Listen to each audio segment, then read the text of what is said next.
দেশে ফেরার বার্তা দিলেন শেখ হাসিনা। ইউনূসের সরকার জঙ্গিদের সরকার। অডিও বার্তা আবারও শেখ হাসিনার, আর সেই অডিও বার্তায় তোপ দেখেছেন শেখ হাসিনা। মুজিবের নাম মোছা যাবে না বার্তা শেখ হাসিনার। বাংলাদেশের অর্থনীতিকে কাঙাল করছে মোহাম্মদ ইউনূস। একেবারে মোহাম্মদ ইউনূসকে একের পর এক তোপ।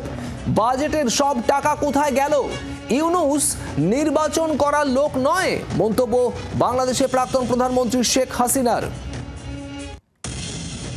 ইউনূসের সরকার জঙ্গিদের সরকার। অডিও বার্তায় তোপ দেখেছেন শেখ হাসিনা। কি বলেছেন শোনাবো। একটা ধাপ্পা দিয়ে ইউনূস ক্ষমতা এসেছে, তার ক্ষমতার কোনো বৈধতা নাই, না আছে জনগণের ম্যান্ডেট, না আছে সাংবিধানিক কোনো স্বীকৃতি। এমনকি সংবিধানে সম্পূর্ণভাবে অস্বীকার করেই সে ক্ষমতাটা দখল করে বসে আছে এবং খুব এখন মিষ্টি মিষ্টি কথা বলে যাচ্ছে, কিন্তু বলছে আমরা কি সব করে ফেলবে। আর অনেকে বলছে নির্বাচন। আমি বলছি ইউনূস কিন্তু নির্বাচন দেওয়ার লোক না। গ্রামীণ ব্যাংকের এমডির পদ পেয়েছিল 1990 সালে 6,000 টাকা বেতনে। তারপর সে হাজার হাজার কোটি টাকার মালিক হলো কোত্থেকে?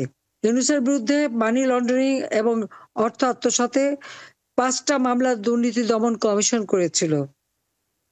ক্ষমতা এসেই সমস্ত মামলা প্রত্যাহার করে নিয়েছে।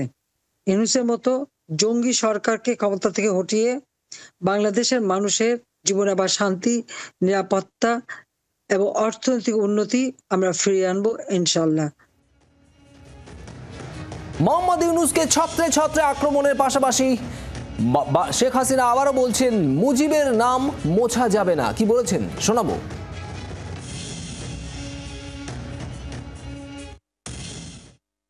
জাতির পিতা বঙ্গবন্ধু শেখ মুজিব দেশের স্বাধীনতা এনে দিয়েছেন। আজকে ইউনূস সাহেবকে বলতে চাই, যতই আপনি সে নাম মুছে ফেলতে চান, এটা তো মুছতে পারবেন না। ইতিহাস ইতিহাসই, ইতিহাস আপন গতিতে চলে। আজকে বঙ্গবন্ধুর স্মৃতি মুছে ফেলে দিচ্ছেন, আজকে বঙ্গবন্ধুকে জাতির পিতার নাম থেকে বাতিল করে দিচ্ছেন, তার নামটা মুছে ফেলে দিচ্ছেন। তাহলে আপনি কোথায় বসে আছেন? ক্ষমতা কোথায় দখল করলেন? এই বাংলাদেশ নামটাও বঙ্গবন্ধু শেখ মুজিবেরই দেওয়া। মৌমিতা চক্রবর্তী আমাদের প্রতিনিধি রয়েছেন আমাদের সঙ্গে সরাসরি। মৌমিতা, বাংলাদেশে দ্রুত নির্বাচনের জন্য ইউনূসের উপর চাপ বাড়াচ্ছে বিএনপি। এদিকে শেখ হাসিনার এই অডিও বার্তা, যেখানে তিনি বলছেন যে নির্বাচন করার লোক নন মোহাম্মদ ইউনূস, এবং সেই সঙ্গে সঙ্গে আবারও দেশে ফেরার বার্তা।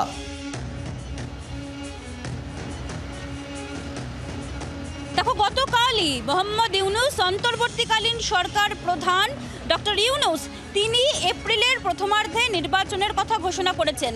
আর তার এই ঘোষণার কয়েক ঘন্টার মধ্যেই শেখ হাসিনার এই অডিও বার্তা, যেটা আমরা জি 24 ঘন্টায় শোনাচ্ছি, সেই অডিও বার্তা প্রকাশ্যে এসেছে, যেখানে শেখ হাসিনা স্পষ্ট হুঁশিয়ারি দিচ্ছেন, স্পষ্ট বলছেন এই জঙ্গি সরকার, ইউনূসের এই জঙ্গি সরকার তিনি হটাবেন। শুধু হটাবেনই না, তিনি আবারও দেশে ফিরবেন এবং বাংলাদেশের মানুষ যে ভালো নেই তাও তার কথায় ছত্রে ছত্রে তিনি অভিযোগ করেছেন। তিনি প্রশ্ন তুলেছেন যে বাজেটে যে টাকা বরাদ্দ ছিল বাংলাদেশ সরকারের, যখন তিনি দায়িত্বে ছিলেন, ক্ষমতায় ছিলেন, সেই টাকা কোথায় গেল? কেন এই চলতি বাজেটে টাকার হিসাব তিনি দিতে পারেননি, ডক্টর ইউনূস দিতে পারেননি? শুধু তাই নয়, শেখ মুজিবের যে নাম মোছার চেষ্টা করা হচ্ছে, তিনি মুক্তিযোদ্ধা থাকবেন না, এমন একটা বিতর্ক তৈরি হয়েছে, সেই প্রশ্নেতেও হুঁশিয়ারি দিয়েছেন শেখ হাসিনা, যিনি বলেছেন যে শেখ মুজিবের নাম এভাবে বাংলাদেশের ইতিহাস থেকে মোছা যাবে না। কারণ বাংলাদেশ নামটা, যেখানে ডক্টর ইউনূস তিনি সরকার চালাচ্ছেন, সেই নামটাও মুজিবুর রহমানের দেওয়া। ছত্রে ছত্রে শেখ হাসিনার পাল্টা প্রত্যাবর্তনের হুঁশিয়ারি, এবং এটা অত্যন্ত তাৎপর্যপূর্ণ। একদিকে বিএনপি, তারাও গতকাল ডক্টর ইউনূসের এই ঘোষণার পর নিজেদের বৈঠক করেছেন, যে বৈঠকে তারেক রহমান উপস্থিত ছিল, এবং ডক্টর ইউনূস যে ভাষা প্রয়োগ করেছেন সেই ভাষা রাজনৈতিক অভব্যতার সীমা লঙ্ঘন করেছে বলে প্রেস বিবৃতি দিয়ে তিনি অভিযোগ করেছেন।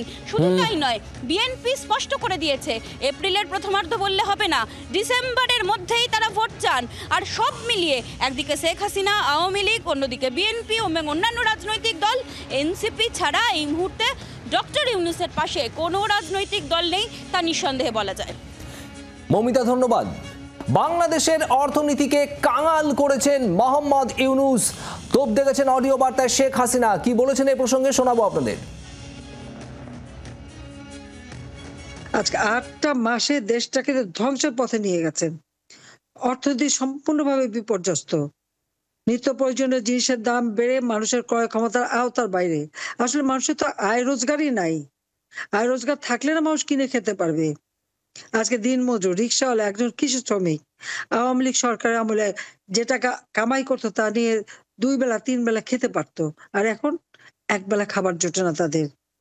হাহাকার মানুষের ঘরে ঘরে। যে দারিদ্র্যের হার কমিয়েছিলাম আজকে দারিদ্র্যের হার বাড়িয়ে দিয়েছে, হত দরিদ্রের হার বাড়িয়ে দিয়েছে।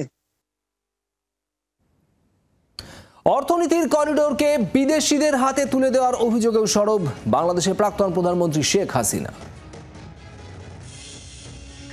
বাংলাদেশে মানবিক করিডোরের নামে দেশ বিক্রি করা, আমাদের চট্টগ্রাম পোর্ট বিক্রি করা, নানা রকম চক্রান্ত সে করে যাচ্ছে।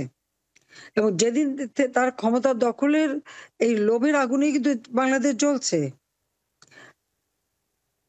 একটার পর একটা যে হত্যাকাণ্ড তারা ঘটাচ্ছিল, হাতে চাপাতি, চাইনিজ কুড়াল, গ্রিস, লাঠিসোঁটা নিয়ে মানুষকে পিটিয়ে পিটিয়ে হত্যা করা, এইরকম বিভৎস ঘটনা আর কে দেখেছে? শুধু মানুষ কেন, অবেলা গরুও রেহাই পায়নি। কোন আওয়ামী লীগ নেতার খামারে গরু বা কার বাড়িতে গরু, তাদেরকে সেই গরু পিটিয়েও তারা হত্যা করেছে। বাংলার আওয়াজ, বাঙালির আবেগ, জি 24 ঘন্টা।